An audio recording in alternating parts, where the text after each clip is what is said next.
and welcome back to Ask The Unfaithful. You know me as Sam, but you also know my partner, besides the word hero, brilliant, astounding, handsome. He is James Anir. How are you today, my good brother? Wow, you added that last one in. I feel honored. I was I am feeling generous today. right. I am very well. How are you? I'm doing great, man. Well, you've been quite busy because you've been producing Ask the Betrayed, and Sharon's doing a phenomenal job of running that with Ray, and you've got your hands full over there, right? I do. I do. I have the privilege of seeing it before everybody else. And, editing two podcasts takes a good bit of my time, only because I'm a little OCD about it, you know. So, anyway, it's fantastic content. I encourage everybody to give it a go and watch it or listen to it. It's on all the audio podcasts now as well. We had a little hiccup with Apple, but we got it going. Well, it's great. If you haven't checked it out yet, I encourage all of you, unfaithful as well. You might learn a little thing about the mind of the betrayed if you go listen to Ask the Betrayed. You can find it on YouTube and all the other different platforms. Today, we're going to talk about something that James and I have never struggled with. It's never been an issue with us. We are completely not even aware of this. We just read about it on Chat GPT. Just kidding. We were experts at this. And the topic is adult entitlement in the life of the unfaithful. Today, we're going to talk about how to recognize but also reverse the damage of entitlement. So, James, I know it's hard to connect with something that's so foreign to us. And obviously, we're both kidding because we understand in our past we were massively entitled. So, for the audience, why don't you define it a little bit? What is entitlement? So often we think of it as teenagers or millennials or something like that. But you know what? It really does hit the adult population in general a lot too. When it shows up in betrayal, though, it is especially problematic. So I think if we go with sort of an official definition here, it would be a distorted belief that one is owed special treatment, exemption from consequences, or prioritization of personal desires above relational responsibility. So that's the official definition. What it does, though, is it erodes relational safety, it violates trust, it rationalizes betrayal, and we can often mistake it for confidence, but it's actually rooted in immaturity or unresolved wounds. So, with that, let's throw some narratives out there, some internal narratives. I deserve to be happy no matter the cost. If I'm dissatisfied, my needs come first. Rules apply to others, not me. Anything like that or similar going through your head might be a good clue. Like what we all used to say, well, don't I deserve to be happy too? Right? Right? Let's talk about my boundaries. Right. In recovery, when we're in relational recovery, entitlement silently undermines change.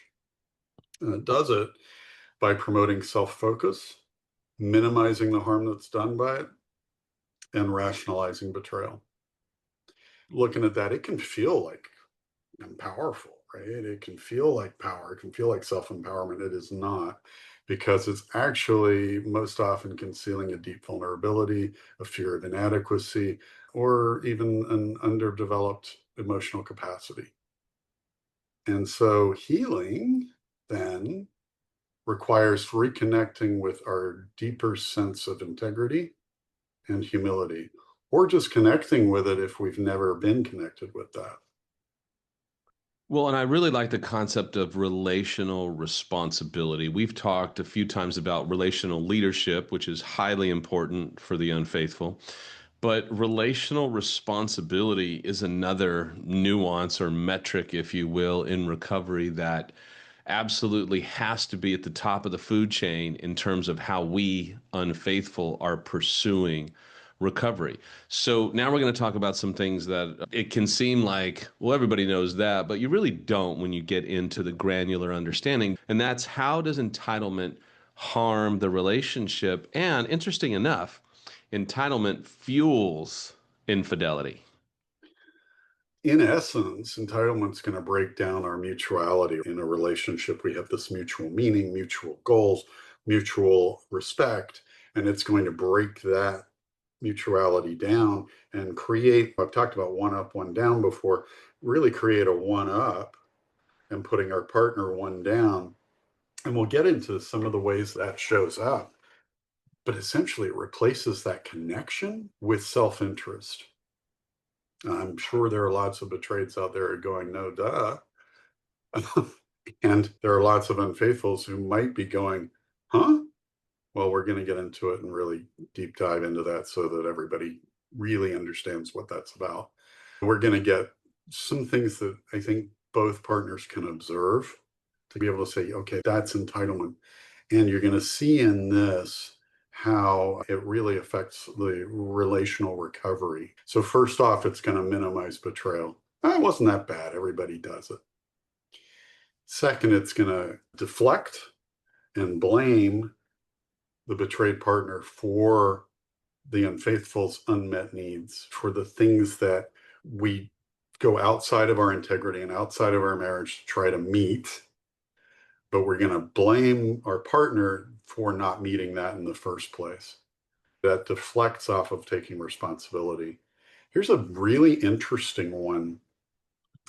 A lot of people think objectification is about all those women or men out there that we're objectifying and making into sex objects. However, there is a part to this where we objectify our partners.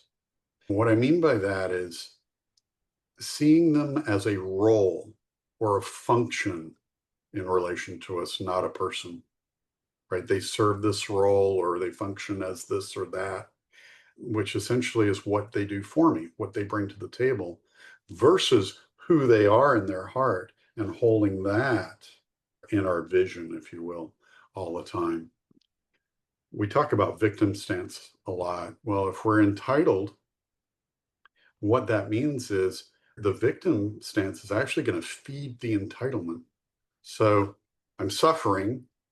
I deserve this. I deserve to be treated this way. I deserve to go out and hook up Hmm. with anybody I want. I deserve because I suffer so much, right? Big one that I'm sure a lot of betrayed partners can identify with, and hopefully any unfaithfuls listening are going, oh, I do that. And that's expecting to be forgiven and avoiding hard conversations. Does all that stem from entitlement? Maybe the first one, expecting forgiveness. The avoiding hard conversations, we've talked about avoidance and intimacy adversity in the past, and entitlement rolls into that. It's a defense against feeling like emotions are overwhelming and such, and that's why we avoid. There's this inflexibility around discomfort. Nope, not going there. Absolutely not. That causes us to avoid accountability conversations. We're going to withdraw when we're challenged. We're going to argue. We're going to just absolutely shut down so that we don't have to be accountable because it's uncomfortable being accountable. Justifying deception, downplaying the impact of our betrayal, or anything that we do that impacts our betrayeds in a negative way. Uh, ooh, this is an answer to those who are going, why can't he or she hear my boundaries and be attentive to them? Well, it's because entitlement gives us this inability to receive healthy limits on things. A lot of people will see boundaries as punishment rather than a structure that can help us heal, which can lead us to stonewalling, anger, threatening abandonment. Of course, any of those only compound the trauma. Wouldn't you also agree that the entitlement distorts relational accountability, right? Like it creates this underlying pervasive belief that the inconvenient or difficult rules of commitment don't really apply to me. We can kind of take this approach that says, well, I mean, you don't focus on how good of a provider I am, or how good I take care of the kids, or I do so much for the kids, or I coach, or I constantly am donating money. And every time somebody needs somebody, I'm here and I do all these things. Great. But we have this little thing over here that we think, well, that's not so bad. And sometimes we overfunction and overperform over here because we're trying to make up for this, what we think is this little indiscretion, but really it is a massive indiscretion of entitlement, right? Oh, absolutely. It justifies not adhering to all of the guidelines and rules of committed relationship.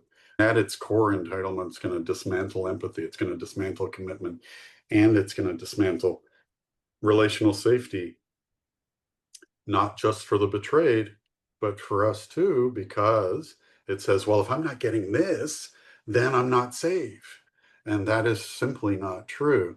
That safety piece, it's especially going to undermine during recovery from betrayal because everything's fragile at that point. As we transition now to where it comes from, nobody just wakes up entitled. Nobody just wakes up and goes, I feel like I'm entitled. So, where does entitlement come from? Where does it originate? There are really four common roots to adult entitlement. And one is in childhood, but specifically attachment injuries, how we attach to our parents, how we attach to siblings, to friends, to other caretakers and such. As kids, we deserve to have all of our needs, all of our attachment needs, positive regard and all of that met. But the fact is, no parent can do that 100%. They don't have to be really bad parents for us to be affected by it. They could just be Right. working people. And so those needs can't be met 100%. But the part that doesn't get met turns from a need to a desperation, and from deserving that to entitlement, as in, I am entitled to get that need met, and I'm desperate to get it met. And when my partner can't meet those needs or that need because no one person can, we look outside the marriage for other people to do it. And in the short term, that's going to feel like it works, but it doesn't because it can't, because we have to do it for ourselves ultimately. That's the biggest one in terms of length that I talk about here. The next one would be emotional neglect or overindulgence as a child. So I'm talking about still as we grow up into this is going to create a low tolerance for frustration, or we develop these sort of self-reliant scripts like, no one will take care of me, so I'm going to take what I need. Yeah. Speaking of scripts, there are cultural or gender scripts too. Messages like, men deserve sexual satisfaction, or I should be adored no matter what.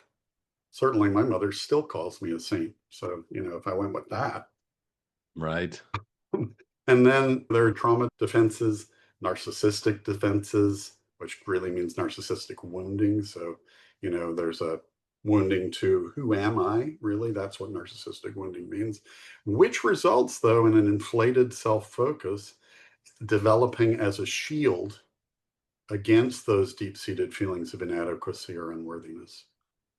That's a Well, lot. it's really interesting. You hit the nail right on the head, I think, in so many ways that we unfaithful have this belief that we should get our needs met, and you weren't paying attention to our needs, and you weren't doing this, and you weren't doing that, so we're justified.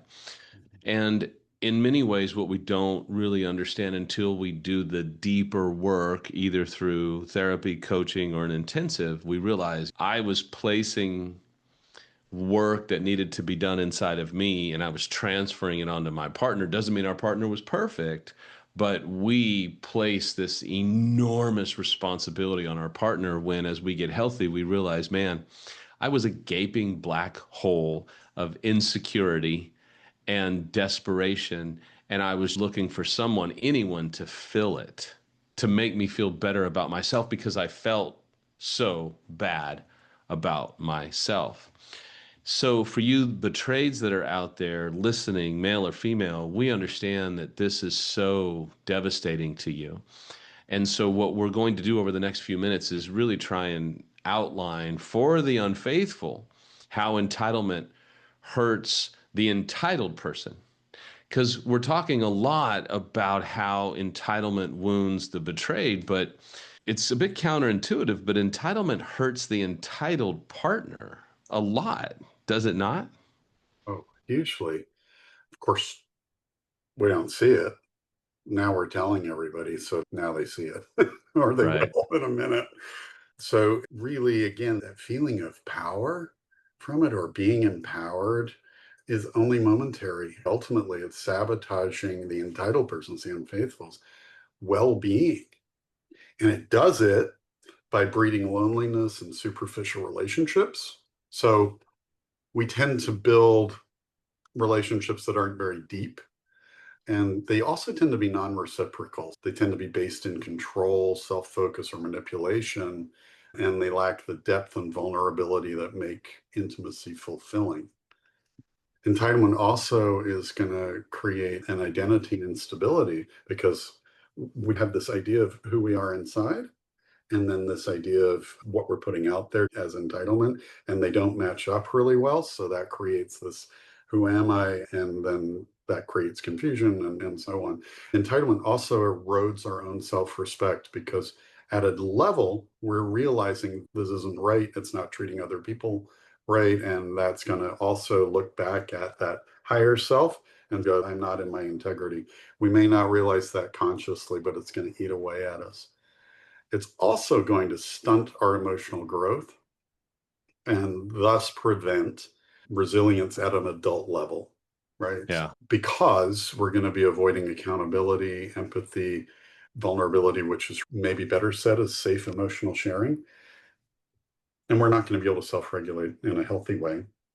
That low frustration tolerance I was talking about before is because entitlement leads us to expect relief, attention, gratification really quickly. And if we don't get it, we'll typically react with anger, withdrawal, or impulsive behavior, which of course will affect others, but it also affects us, our opinion of ourselves. We're also going to be chronically dissatisfied because there is no way to truly satisfy entitlement. It's always going to demand more and more and more and more often. And that's what I meant earlier by we are just a gaping black hole of me, me, me. I did a video years ago that some of my viewers who've been around for a long time will appreciate the memory of is we are me monsters. We are Ah, just all about me. We that's just make it awesome. about me. We are just giant me monsters with my needs, my wants, my this, my that.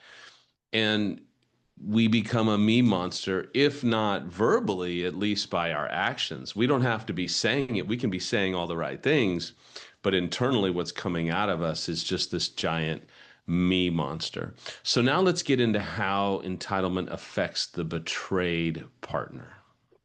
So this is really important for unfaithfuls to hear because one of the things that we're losing in our entitlement is our ability to hold compassion or have compassion for our partners. And that compassion, by the way, is a big part of empathy. So entitlement multiplies the betrayal trauma because it reinforces and increases the following things that I'm going to talk about: invalidation and gaslighting.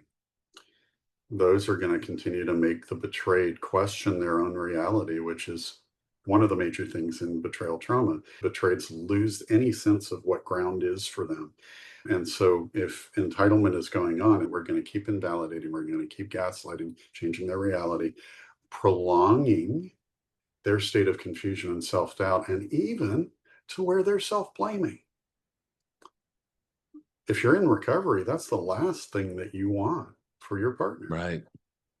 So it's going to continue the loss of and stunt the betrayed's ability to rebuild safety. So safety is going to continue to be eroded by the entitlement, but it's also going to, at the same time, stop that rebuilding of safety internally for our partners. We still have that power horribly early on, especially. So we have to get with that program of not ever hurting our partners again. It also signifies, if we're doing that, that we as unfaithful still don't get it. It increases our betrayed's emotional burden. This is another one of those interesting ones, like the objectification was a bit different take. The emotional burden is because we, as entitled unfaithfuls, are expecting our betrayeds to regulate our emotional distress. Well, they can't. Right. And yet we expect it because, well, you got to make me feel better. That cannot happen. We have to find a way to regulate ourselves. It also creates, and this one's huge, a power imbalance, that one up, one down. It could be one up, three down, which if we're entitled and use that anger and you can't approach me, I'm withdrawn, to basically drive our betrayed partner into submission or into being silent. Well, now they don't have a voice again. Without a voice, they can't heal because they can't talk about their emotions. They can't talk about what they need for us to do, which is, by the way, a nice translation for boundaries, right? Right. So these entitlement patterns are blocking healing and deepening the relational wounds, and they're stunting relational recovery. So it's a vital thing for us to be working on. So if you're an unfaithful and you're listening and maybe you're like, okay, well, I think I have a problem. The first step is admitting that you have a problem. I know so many betrays are sitting here going, yep, yep, yep. He checks or she checks that box. Check, check. I see it. I see it's happening. So, what are some ways that the unfaithful can begin to really change and start to do some work around the entitlement? Now, let me say, if you're an unfaithful and you say, you know what? I think I am entitled. Well, great. That's one of the ways we can mitigate shame is by admitting it and coming to terms with the fact that you do have some entitlement issues. Maybe you don't see all of it, but you see some of it. Well, here's some things that you can do to begin to confront the entitlement that's in your life. So, James, take it away with some ways they can start to begin to heal, if you will. The first one would be, I'd say, cultivate self awareness, right? And I think that's probably true for just about everything we talk about. It's becoming aware of it. What we're going to do here for when you're entitled and you want to work on that, you got to be specific towards that. What are my entitled thoughts? Do I have distorted expectations of my partner? Write them down, right? Get some clarity about those. Certainly, you can talk to other people's supports about those possibilities. Get as real as you can about it. What might be actually happening here? We talked about low frustration tolerance. So, one of our jobs is to build up that tolerance for frustration. So, we got to practice it. Sometimes we have to sit with what is bothering us, our unmet attachment needs, or being present for our partner's emotions without seeking escape. We have to build that up. And there's not a lot of ways that you can do that that don't really take some discipline, right? I'm going Mm, to sit with this. And it's kind of like when you're weightlifting, you got to tear muscle down to build muscle. So I'm going to work hard. I'm going to work into that discomfort zone. I'm going to hit those last 3 reps, emotional reps, and they're going to hurt and they're going to be difficult to complete. But I'm going to do the last 3 until I can do them at that weight. And then I'm going to add weight. So, very much like weightlifting. For those who haven't, that's how it works. Learning compassion and empathy. Oh, gee, that's not too big, is it? It, it is one of our major lessons, though, right? Really, when it comes to the entitlement work, let's actively consider our betrayed's lived experience and the impact of what we're doing. This goes a lot to that first one, cultivating self awareness by listing the entitled thoughts.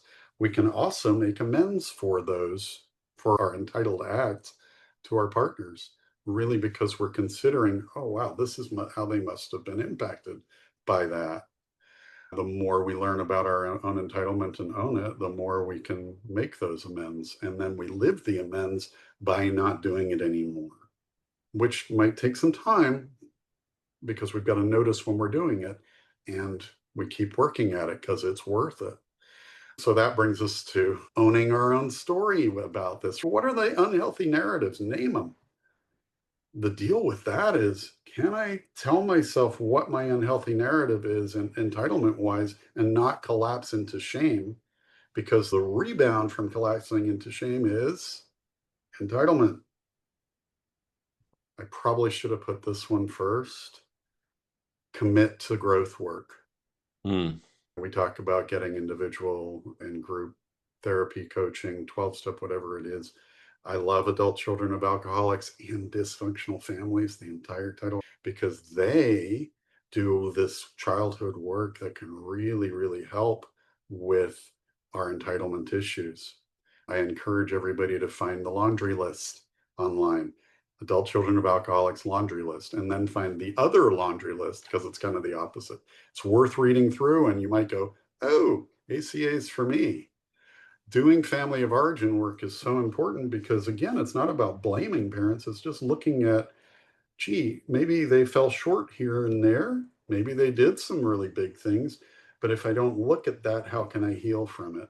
So it's really identifying where those shortcomings were. And again, not pointing a finger. It's just, okay, wow, that's where I got to do some work. One of the ways you do that, what do I wish that my parents had done? What was missing in my childhood that I would really love to have had? It's one way to identify it. Then that last piece of committing to growth work is living by our values. So, values based living. What kind of partner do I want to be? Sharon talks about on her end deciding at one point, I want to be proud of everything that I do moving forward. I think that's a great values based decision about what kind of partner that we want to be. Let's be proud of what we do with our partners moving forward. That's a great example. I just love that. The last one, mm,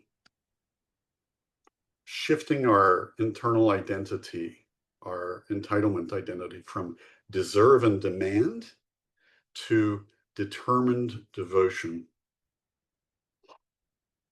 I think that many betrayeds are like hearing the angels sing on that one, right? yeah. Shifting from deserve and demand to determined devotion. This anchors us in relational integrity rather than instant gratification. I think there's so much within those points. And the glaring thing that stands out to me as someone who you are a helper and an expert, but I look at all of that and I say, I can't do that alone. There's no way I could have done that alone. If it wasn't for so many who helped me on a professional or coaching level or even intensive level. And so, for you unfaithful that have just listened to those points, I want to encourage you, male or female, don't think that you could just chief it out and do it on your own. You're not going to be able to. I understand you may have been wounded by a pastor, priest, rabbi, therapist, coach, whomever. I get it. But you know what? Your partner was wounded by you, and your partner might be giving you another chance. So, if you are experiencing the fruit of maybe another chance, perhaps it's time to work with an expert and give someone another chance to help you because there's no way that my good brother just ran through 6 life-changing points. Look, give up the idea that you're just going to suck it up and do it on your own. You can't. If you could have, you already would have, and you haven't. So humble yourself, get some expert help, find somebody, reach out to us, find someone who's an expert that can really help you. As we're about to say goodbye, James, I think in all of this, it requires massive humility, right?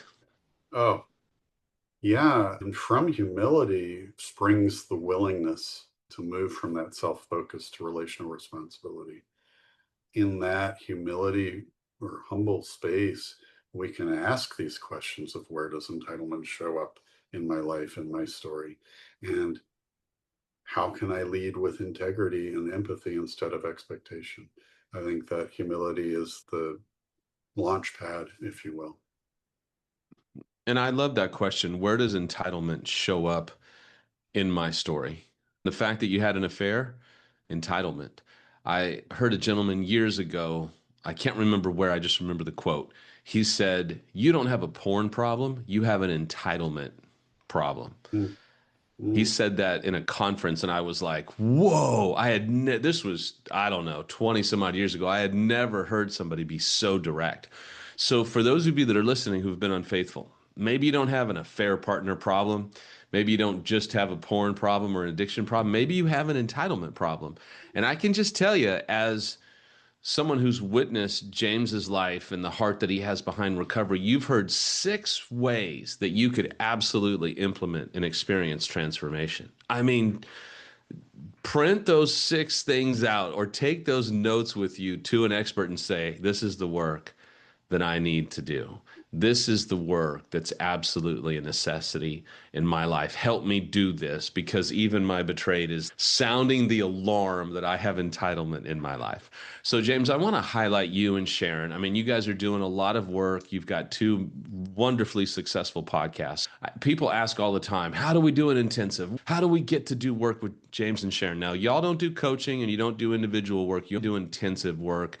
I don't know that there's a better intensive in the country when it comes to infidelity and addiction. So, how do people find you? How do they do an evaluation and a consult with you? They can go to our website, hope4us.com, or they can reach Gail, our office manager, at info@hope4us.com. Also, we have several incredible coaches who work for us, and they do that individual work. If people come to see us for an intensive, we will do a lot of that individual couples work, because we see couples for individual work after an intensive. So that is a possibility. And here's the thing with our coaches: we supervise them, we give them advice, give them thoughts. They're incredible. They don't necessarily need us. They've come and they've experienced us, and we've given them the benefit of what we've learned the hard way. They're really awesome. So I really thank you for asking that, and get in touch with Gail and get a consultation with us, and we can chat about it. And a selfish plug, if you go to my podcast, Sam's Healing Podcast, on episode 45, you and I do a phenomenal interview that talks about when is it time for an intensive. And there's some real deep thoughts about when it's time, when it's not time, when should you do an intensive, when should you not do an intensive. So go to episode 45, you'll find it on all the different podcasting platforms, and give that a listen to and see if you and your spouse or you as an individual really meet the criteria for your own intensive. As always, we are incredibly thankful for tuning in today. If we can help, by all means, reach out, leave a comment. We'd love for you to continue to subscribe. You can reach us at asktheunfaithful@gmail.com, and we will see you on the other side.